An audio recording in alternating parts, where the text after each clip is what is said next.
case you didn't know, we humans are champions and have been for many thousands of years. Among all animals, we are the champions of sweating. Some may find it disgusting, but it is the reason why we have been able to hunt large prey animals that are much stronger and faster than we are without any tools. People in the past rushed prey until it overheated and collapsed from exhaustion. This did not happen with us humans because we have remarkable abilities to release heat.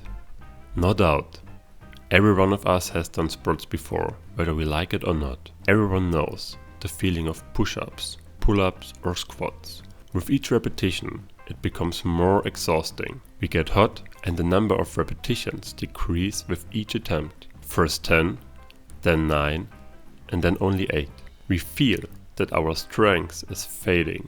But what if I tell you that your power is actually still there and you never use your full potential? What if I showed you how you can directly perform better and multiply your power output within a few weeks?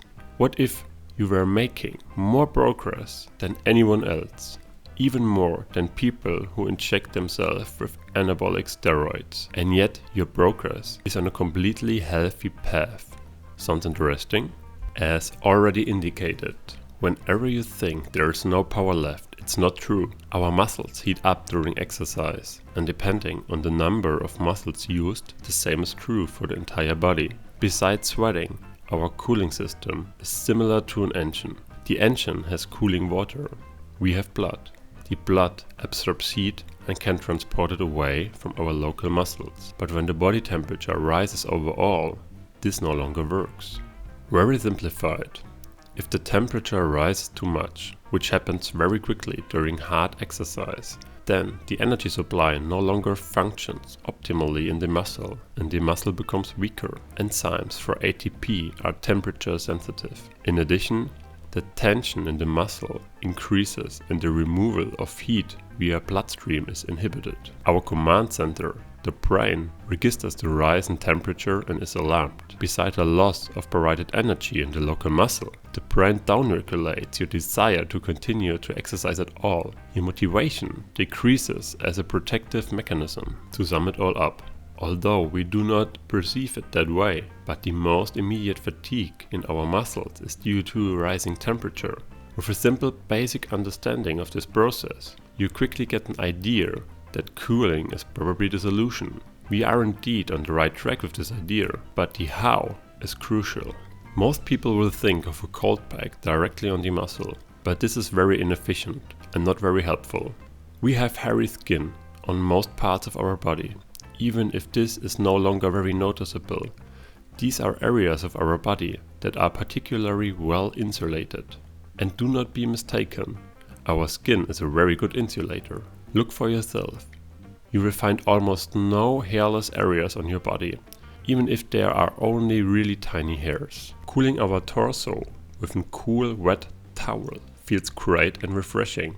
However, this perception does not reflect our core body temperature. In fact, the core body temperature can continue to rise despite the subject feeling of cool. It's like putting a cold towel over a thermostat to lower the ambient temperature. There are exceptions to the insulation of our bodies. We all have them, and only a few of us know about these special spots on our bodies. These spots are called glabrous skin. This is non-hairy skin. You find this type of skin mainly on the palms of your hand and the bottom of your feet. Directly under the skin lie special blood vessels called AVAs. In this spot, it is possible to generate a large temperature exchange because we can cool our blood directly, which is not possible anywhere else in our body to this degree.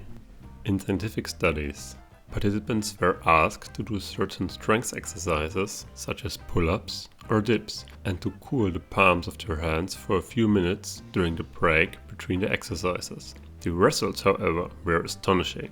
Already on the first day of training, the participants were able to do more sets than usual. So for example, not doing 10 pull-ups, then only 9, 8 and then finally 7, but 10 pull-ups in the first go, then 10 in the second, 10 in the third and 10 in the third, for example.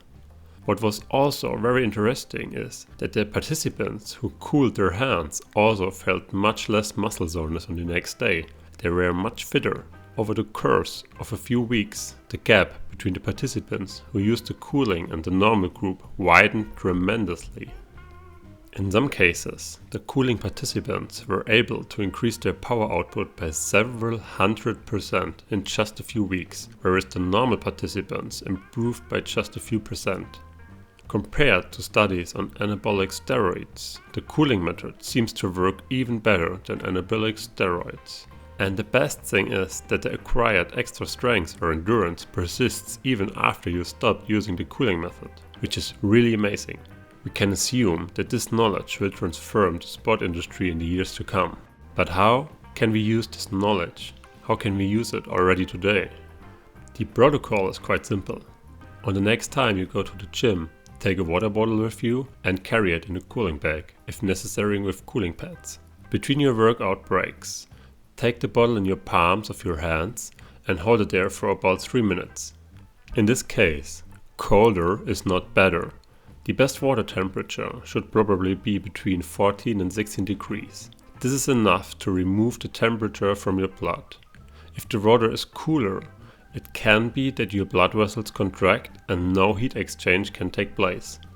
This way, you will achieve exactly the opposite. If the water is cooler, it can help to exchange the bottle between your hands, so from the left hand to the right hand again and again to avoid a contraction of the blood vessels. As an approximate rule of thumb, you can simply pay attention to whether your palms promptly become warm again, then blood still flows through. So that was the protocol. Pretty simple, isn't it?